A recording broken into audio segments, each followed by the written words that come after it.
Okay, it is Wednesday, October 24th, 2018, and welcome to week 4 of Introduction to Corrections.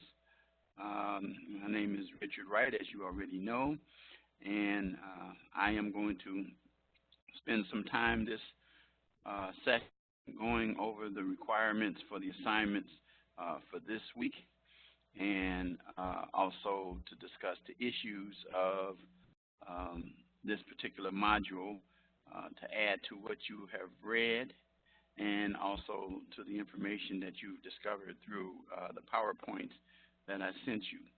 Something to continue to supplement your studies so that you'll have a better understanding of the module. So I'm going to go ahead and begin by sharing my screen. And you will see the course homepage, which gives you information that I covered during the open house. And, I keep reminding students that there's a special announcement in here that the open house recording contains a lot of details to help you complete the course project. I have students that contact me constantly asking me questions about the course project. I refer them back to the link here, which is on your home page, which I emailed to you, and it explains the proper agency that you have to select. I tell you in terms of this assignment that we're in week 4, which is the second assignment for the course project, and I'll be talking about that in just a few minutes. Okay, APA issues, Grammarly. Several of you have got caught with the Grammarly, and I have sent referrals out to students who had really high amounts of percentage of Grammarly. It's very important that you get a clear understanding. But the way you correct that is doing some research and including critical thinking in your papers. We don't want you just to research or copy and paste the material that you find. So I'm reminding you again that the lectures take place even weeks in this quarter. Starting with week 2, we did week 1, and then week 2, and then next one is week 6. That's 2 weeks from today, and then 8, and then 10. This moves very, very, very fast. Then at the bottom here, these are the lectures. Week 4 will be here after we complete that, okay? And I remind you that what is important, let me refresh this now so I can get to my week 4. There we go. That your written assignments are very, very, very, very, how should I say, oriented towards the information in the module, which also coincides with what is in the rubric. The purpose of the rubric is for you to understand the information that is necessary for you to obtain your points. And what I do is I will comment to you that you did a good job. I appreciate you taking the time to complete the assignment. Then I'll elaborate, letting you know what errors you made and so forth. So we're going to continue to stress to you that the rubric is very, very, very critical. And I've said this time and time again, starting from the open house, how important the rubric is to be followed in terms of your grading. And it's incumbent on you to read every section of the rubric and then determine in your papers, did you satisfy the requirements of the rubric? And that's how you maximize getting your grades. So this week, jails and prisons, we're going to be talking about sections 3 and 6 of the text, which I previously sent you the PowerPoints for your study. And then we're going to talk just a little bit about jail versus prison, and then have an interview regarding jail issues today. And the look inside a maximum security prison is something that usually I have students to do on their own. And then your discussion post, issues facing jails. Reply post was due yesterday, 11:59 p.m. Central Standard Time. Most of you submit pretty good posts. And then make sure that your reply post is submitted by Saturday, 11:59 p.m. Central Standard Time. Okay. Finally, complete the written assignment, your state prison classification, and then the second part of the course project, agency overview and background. And I'm going to talk about that, and then I'm going to back up and talk a little bit about week 2 as well. And then please take the time to complete your mid-quarter student survey. And then you know why my motto, adversity is the springboard to success, is there. All right. So let's go look at the course calendar real quick.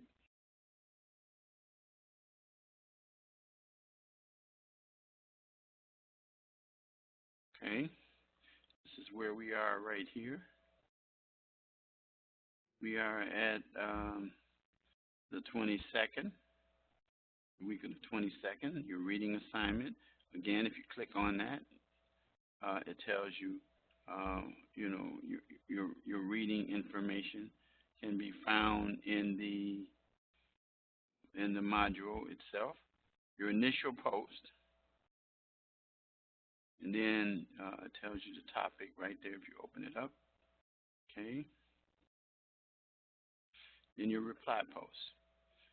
And then what's due Sunday? Your mid-quarter survey, which is optional, your written assignment, which I'll go over in a minute, and then your course project, which I'll go over in just a minute. And then next week, which we don't have a lecture, you'll continue with the things that you have to do. All right, and you know how to reach out to me if you have any questions or concerns in that area. So let's go right into Module 4. Again, let's look at the assignments. So now, let's start with, well, I'm going to come back to that. Let's see the written assignment. It tells you what to do. Research the DOC, Department of Corrections, in your state, and identify the types of prisons utilized, provide a brief overview of how each is assigned. Use APA, citations and references, citations and references. See, it says spelling, grammar, cite any sources in APA format. And then references should be provided at the end as well. So let's look at the rubric. Very important. Look at the rubric. It tells you to view the rubric. And the rubric tells you this. It says you'll get 15 points if you research the Department of Corrections in your state and identify the number and types of prisons, a brief overview of each classification, minimum of 1 page. Now, let me caution you, when it says 1 page, it is so important that you provide a good amount of critical thinking in that 1 page, because you can copy and paste the information or take information from your agency without providing any commentary or any analysis of it. A student asked if I graded for opinions. I says, it's not necessarily opinions I'm looking at. I'm looking at your analysis, your application of critical thinking. And again, I point out there's a video that we have in there that clarifies critical thinking. But in short, what I want to do is see you take the issues, make comments about them, and you can express your position. However, though, I'm more concerned with you analyzing how you see them taking effect in your state and in the jurisdiction that you live in. It's okay if you go over 1 page. you don't have to try to fit it in one page. When it says minimum, it means that in order to satisfy the requirements of the assignment. All right? And then this is the grammar part, the writing, the paragraphs, the punctuation, the spelling. Very important for you guys to have that corrected. And then, of course, the citations. Citations and overall format. Notice if you read this, take time to read it. It's the same thing.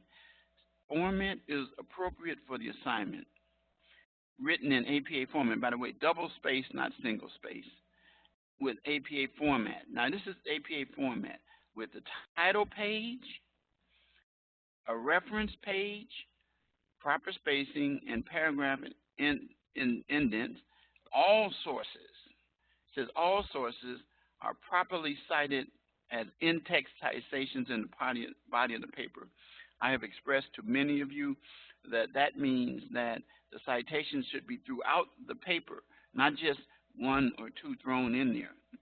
And if you have 4 references, then your citations should reflect those references. You should use each one at least once. Don't just throw them in there, because I do go back and I look and I check them out. And when I find out that they're not right, I bring them to your attention, and then that's an academic integrity issue. Most students don't do that, so I haven't really had that as a major issue. But make sure that you have the reference page where all sources relied upon that are listed. Remember, when I say relied upon, how do I know what you relied upon? Based upon your statements in your papers, the citations reflect that. And then relevant sources, never use Wikipedia or generic type resources. And that's how you get your 25 points, okay? And that's it for that assignment, all right? So now let's go back. Let's go back to of course, the discussion is involved in there too as well. But I want to go back now and talk about the written course project. Agency overview. Now, let me make this clear to you that a few of you still didn't get the point that in week 2, agency and contact person. Agency, as most of you discovered, means the type, means the name of the agency. For example, Cook County Jail. Don't tell me jail, because that doesn't tell me the agency. That tells me the type of agency. And then, you know, the same thing with prison. What prison are you talking about specifically? What department of probation or parole? Don't try to do papers on probation and parole. Some of your agencies in the state are combined, but you're going to write about one part or the other. But be aware of the fact that it is very critical in your first assignment that you provide me who your contact person for the specific agency that you're going to use. It is important that you provide that information for a number of reasons. Number one, in case we need to contact them concerning your reasons for this assignment, if you need a letter or if you need a phone call or whatever you need from me, or either some of you guys have used your academic dean, which is fine with me. The key thing is that we want these agencies to recognize that we're not just trying to do something, but you're actually a student in a college, and this is part of your written assignment. So you had to provide in week 2 the name of the agency specifically. And it is if you didn't provide the name, if you just provide the type, I took off points. If you didn't provide the contact information, I don't care even if it is your husband, your uncle, or whoever, provide their information. And when I say their information, most people have contact information at the agency, email or a cell phone number or an office number. The bottom line is that we need this information, and that's part of the assignment. And then you had to explain why. That's week 2. But some of you still did not use these 4 areas that I stressed during the open house, and that module 1 stressed, and your first written assignment about the elements of correction, which consist of the 4 types of agencies: jail, prison, probation, or parole. That's it. You couldn't use law enforcement. You couldn't use courts. You can't use a social service agency. And you want to make sure that you understand the requirements. So now you're coming to week 2. Now keep in mind this, that what you're doing in this week 2's information is going to be incorporated in your final paper, as well as information that you use from week 4. Now, I don't want you to copy and paste the assignment. You can even do this. When you get to it, you can provide sections. Section 1, agency, contact, and the type of agency information, categorize, and then right under that provide the information. And then understand that in this one, depending on what type of agency, you're going to answer these bullet points. Many students should know that the websites for most agencies provide the answer to these types of things. If not, you can ask about those. This has nothing to do with your interview. This has nothing to do with your interview questions. I will address that next phase, which comes up in week 7, during week 6 lecture. So don't be concerned about that at this juncture. So if you have jail, cover these bullet points. If you have prison, cover these bullet points. And notice they all require mission statement. Every one of them involves with cost of operation, the size of agency, how many people work for it, and those kinds of things. What we want you to do is we want you to know about who it is that you're interviewing, number 1, and then number 2, the agency that you are writing your paper about. Okay, very important. And here we go again with the rubric. Rubric is very clear. It specifies what I just said and what I'm going over in detail. Let's see, there we go. It took a little bit to come up here. Your quality, content, and accuracy. And it tells you what you do. And it kind of breaks down the same kind of things that are involved in the in the page that I showed you in the module itself. It incorporates it. So then your same information about your content and all that I just discussed, that is common with all of your written assignments. Now, I'm just going to say this, that citations and references, but when we get to week 7, you'll see a difference, and you'll see that is the exception to the rule.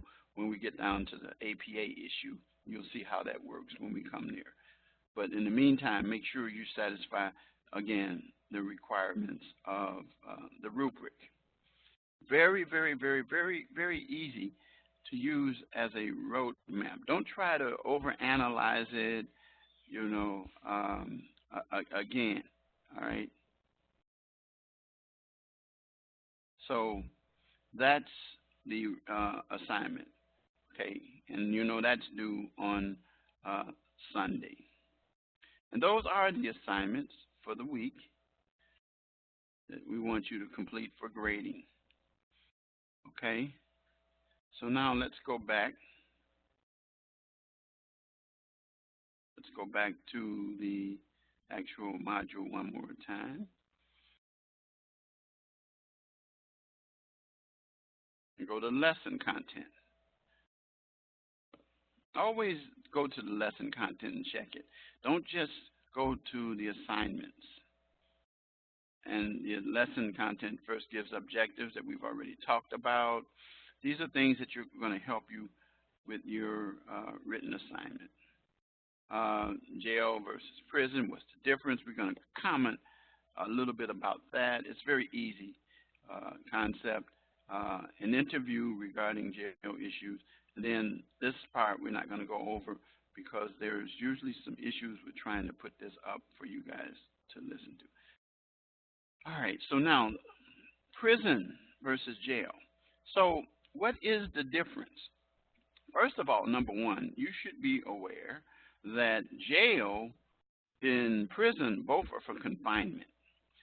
But jail is basically a short-term place where a person goes while they're awaiting trial if they're not able to make bond, or either if they receive a sentence of less than a year, then they will go to jail.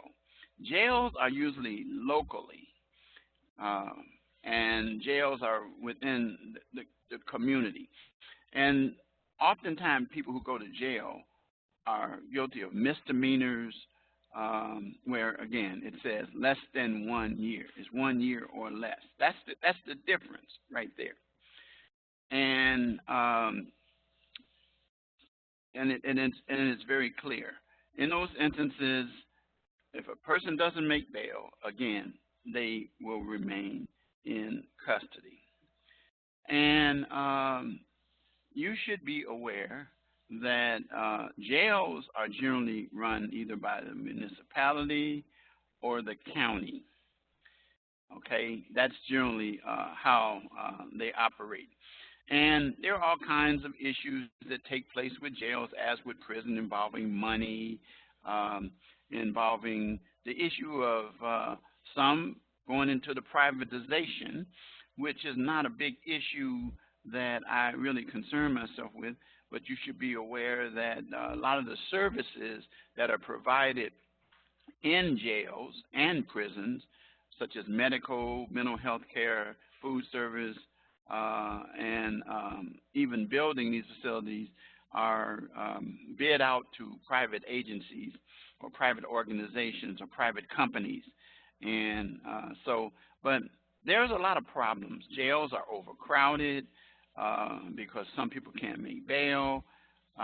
There are a lot of issues that are not addressed because of the mental health issues, and also dealing with the drug issue or problem. And so the point of the matter is that there's a need in jail for strong help in the medical and mental health area, and medical area, to me, has to do with drugs as well. As you already know, and I've said this before and I'll say it again, that there is a correlation between crime and drugs. Strong correlation, because people commit crimes to support their drug habits. And then in jails, oftentimes, and this will apply in prison, there are opportunities for individuals to receive their GEDs, and if they don't have a high school diploma, and to obtain some education.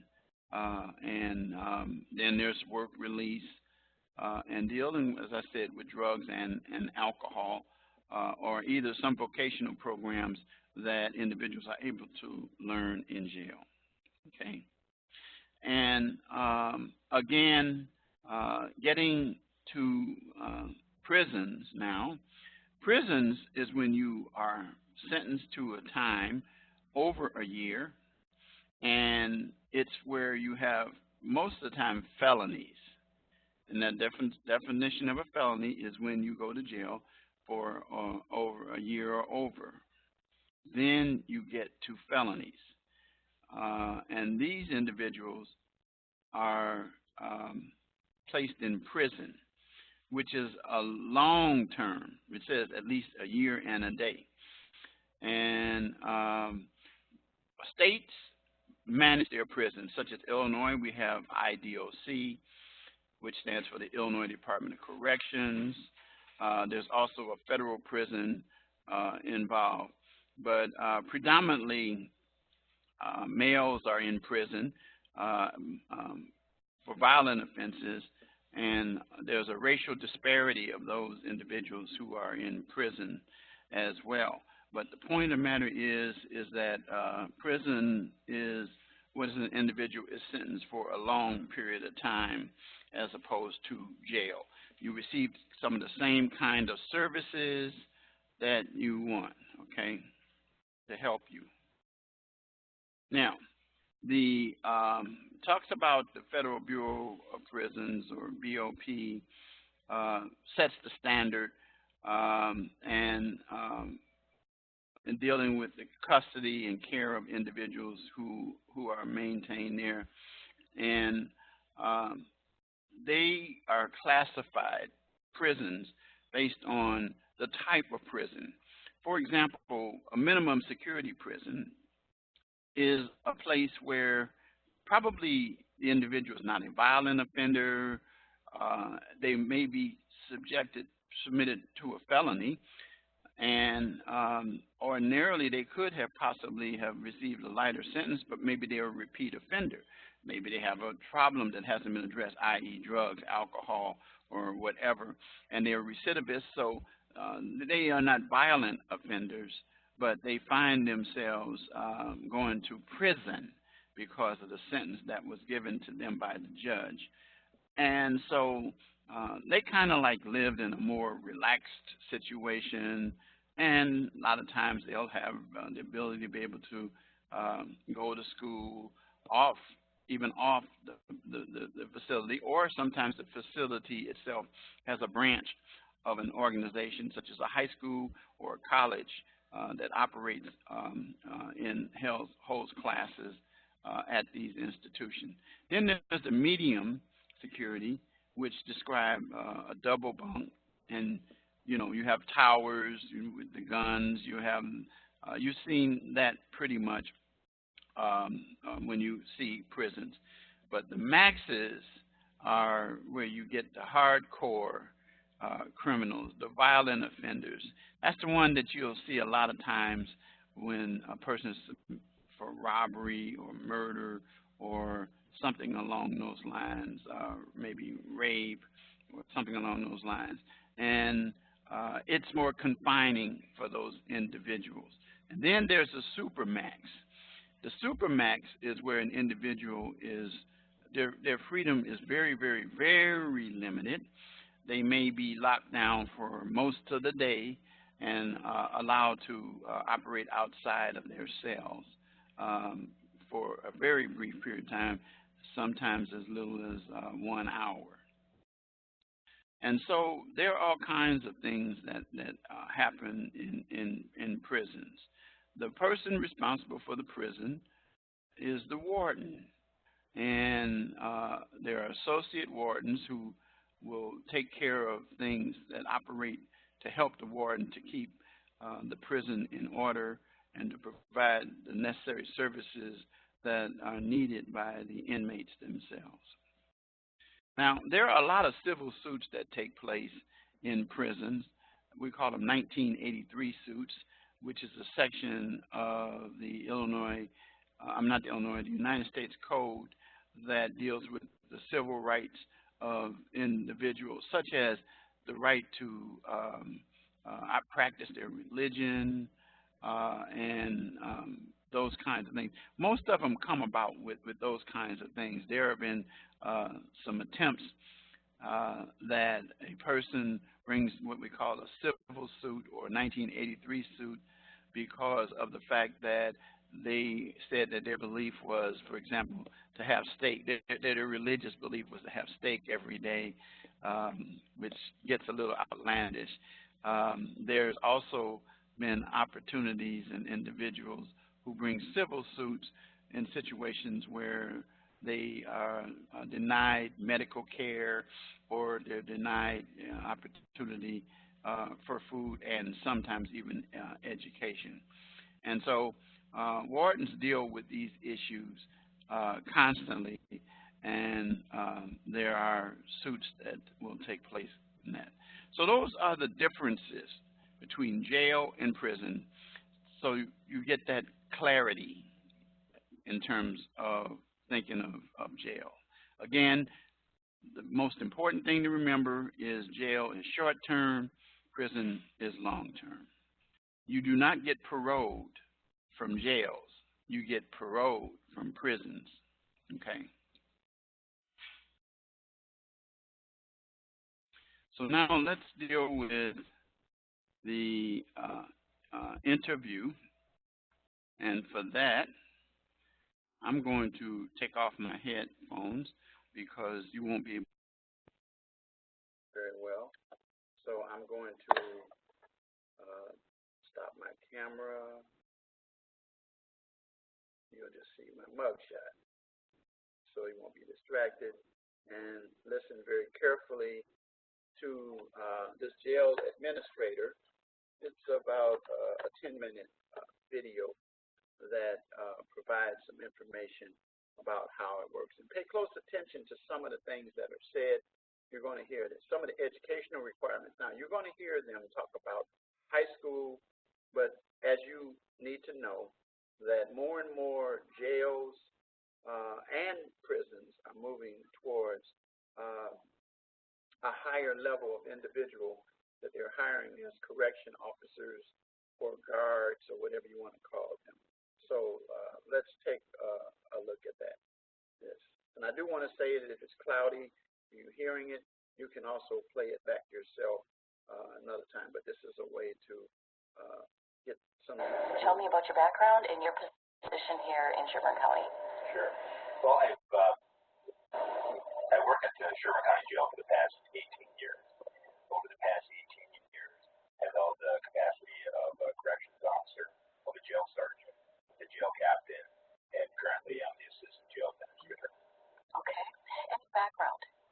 Before that, I worked for Cup Foods. I was assistant produce manager.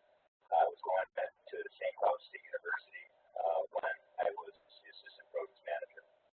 And then I had an opportunity to apply for Sherburne County, which I did, and I was accepted. Before that, I was in the Marine Corps Reserve. I'm a veteran for the first Gulf War, which I learned a lot of things. It was an experience that I'll never forget. Gained a lot of experience out of that. Before that, I was at St. Cloud State University.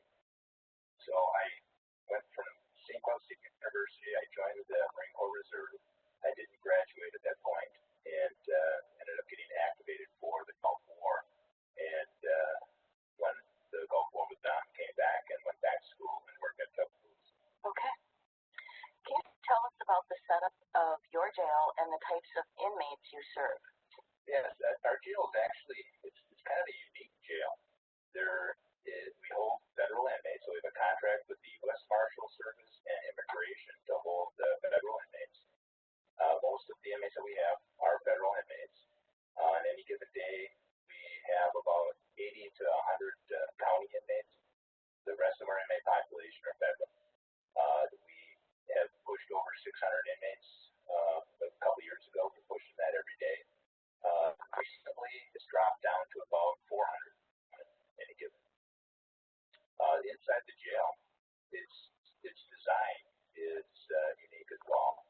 There's 3 different kind of styles of the layout of the facility. We have linear style, we have modular remote, and we have direct supervision. What do those things mean? The linear style jail is basically a day room that has cells attached to the day room, and there's not a corrections officer that's in the unit that's watching the unit all the time. The corrections officers make rounds, so they have to make rounds every 15 to 30 minutes, going through and just making sure that things are okay. It's a difficult area to control because you're not always observant on what's going on in there, so it makes it more difficult. What we've done with that area is made it into a special management area. So this is where we have our lockdown inmates. So if they go into disciplinary sanctions, they're locked down 23 hours a day, and they have 1 hour out where they can go into the day room. And once they have that hour out, they can use shower, read the paper. So that's basically what they're able to do during that hour. We only have or allow one person out at a time, so there's no contact between the inmates back there in our disciplinary stay. So, but when I first started, that was our jail. It was a linear style jail, and we would end up, going to situations. We were usually putting situations out all the time, putting fires out, because you didn't know what was going on all the time. The positive remote is it's also in our special management area, but it's an area where we keep like vulnerable adults, people that are classified at a lower level, people that have crimes that we want to pull away from the regular inmate population, such as sex crimes. Those crimes typically aren't very well thought of by the general population, and those people can be subject to manipulation, subject to some extortion, and they're subject to being able to be assaulted in the facility. So we want to pull those people out, keep them safe, and we have a workstation that's in a hallway that has glass that overlooks that area, and that's the positive remote. It's a little bit better than the linear supervision for watching the inmates because you've got sight of line, so you're able to see the inmates, throughout the day, but you don't really hear what's going on in there. But it works well for what we have.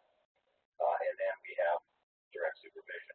Direct supervision is our general population, and in that area we have corrections officers in with the inmates throughout the entire day. And that works real well because not only do you see the inmates all the time, but you're walking, you're talking, and you get a lot of information. You get to hear what's going on inside the unit. And you'll hear this from corrections officers that have been around, feel what's going on in the unit. So you get to know and feel the vibe that's going on inside that housing unit. Okay, you touched on this, but could you talk more about administrative issues in the jail? Sure.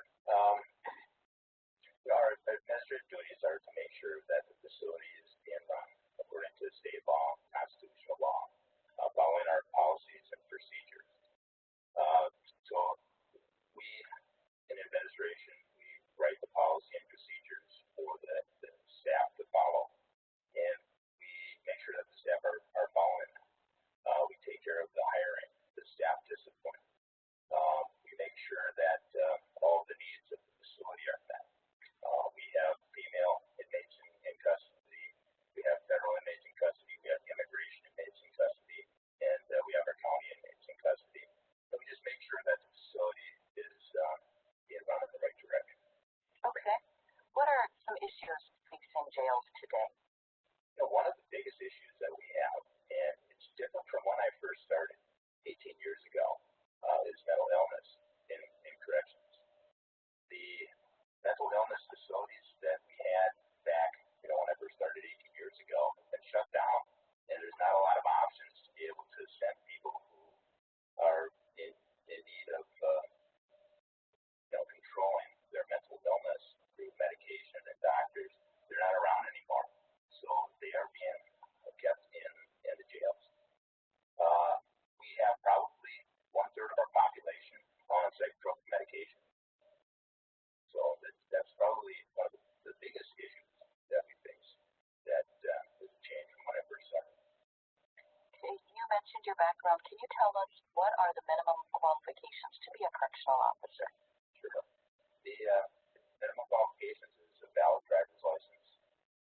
You have to be a high school graduate, and that's your basic minimum qualifications.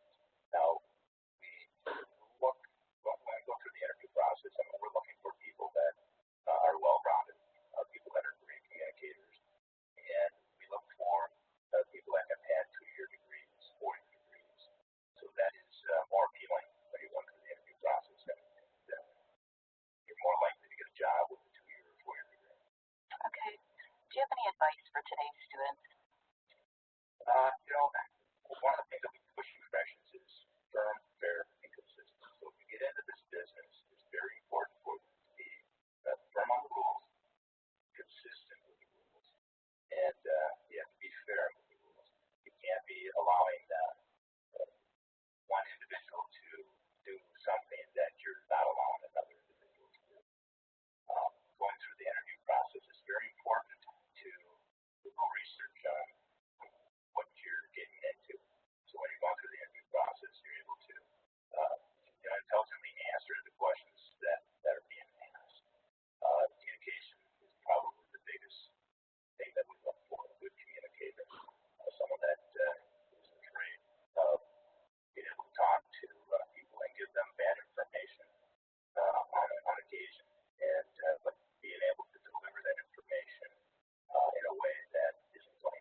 jeopardize any kind of security issues in the facility.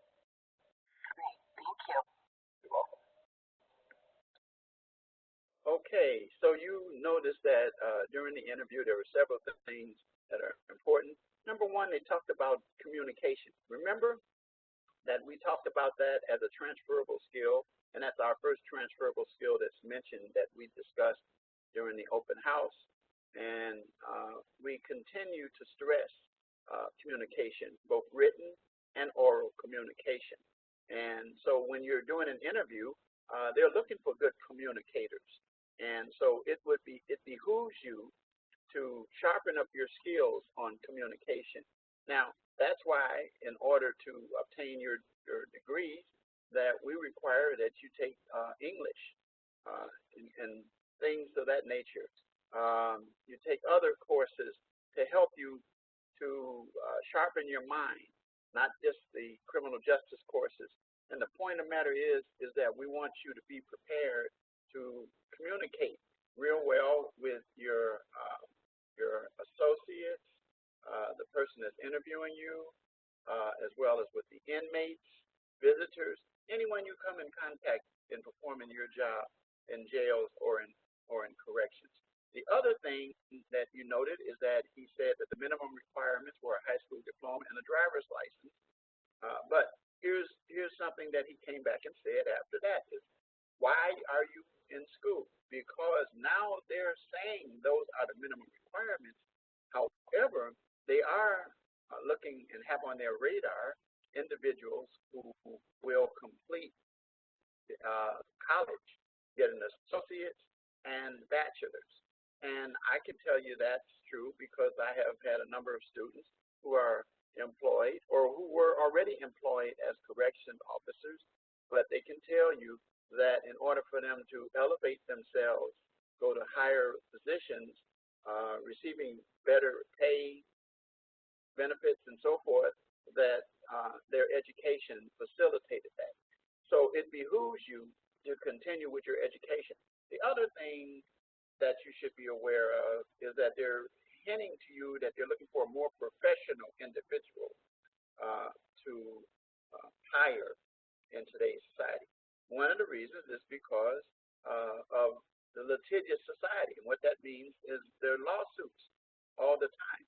And the more educated correction officers tend to make fewer mistakes than those who are not educated with some college. So those are some of the things. And then they talked about the mental aspects and how you operate as a jail guard or a correction officer, is that you have to be, as they say, firm, fair, and consistent. And those are things that they're looking in terms of your working. Do you not know that if you are not those things, then the inmates will take advantage of you? And if you're not fair and across the board, you're showing favoritism. I mean, there's going to be a little bit for those who are actually giving you less trouble. You're going to like them. However, though, favors are things that you cannot do. Extra things. Everybody has to be treated equally in the prisons. And you have to be consistent in terms of it. And so be careful with showing favoritism and those kinds of things. And that will bode well for you in terms of that. So anyway, that is an interview for jail, which can also apply for prison as well. So you heard him talking about the type of place that they had. They had actually it sounds like more of a max because individuals were allowed out only a short period of time or a super max. The bottom line is that individuals are kept in, and you should be aware of this, backtracking to jail, that there are different divisions in most jails, such as, and the big jails pretty much have them, the big counties. Like, for example, Cook County, Illinois has a a division for hardcore criminals. They have a division for mental health individuals. They have, of course, a division that's female, and they also have some segregation, as they said, for individuals who are charged with sex crimes, because they are usually predators, and they become victims of in the prisons or in the jails. And it's interesting. There is a standard that the criminals operate in terms of that. So that's about it. I've covered everything I need to cover. If you have any questions, reach out to me, and be sure, again, that you are very clear on what the requirements are for this week 4 module that you have in terms of completing the course project. You should be aware you only have 4 assignments that you do. Week 2, week 4, week 7, and week 9. So that means you're halfway through with this. And so think about it, just think about it like this. The course project is giving you an opportunity to get some experience to learn about an agency. It helps you to learn it from individuals who are working in the agency, who can provide answers to questions. So when you get to your interview questions are given. We'll talk about that.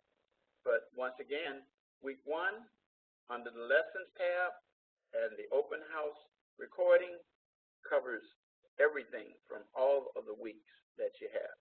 So I keep repeating and reiterating this over and over. Sometimes students, unfortunately, don't review the lecture. They go straight through the assignments, and then they make mistakes, and then they come back. And I said that you try to listen to the lecture, and because of the fact that you're not graded for attending the lecture, because in this course you don't have to give a keyword to get points,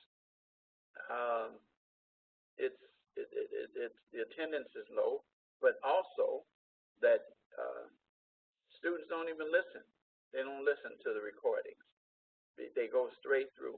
But I tell you this, if I as a professor take the time to elaborate on things to maybe you'll miss from just reading and hearing me say it, that you were probably better off. I can tell you that students who do well in this course are those who read the materials, they utilize those PowerPoints that I send them, and they will listen to the lectures.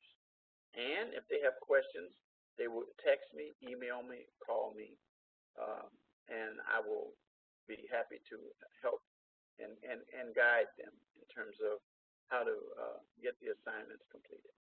So with that, I'm going to say good night. I'm going to end this session, and I will be sending out a recording. It's funny I say that, but when you hear this, you don't need to know I'm sending out a recording because you will have already gotten it. So I'm going to say good night to you at this time.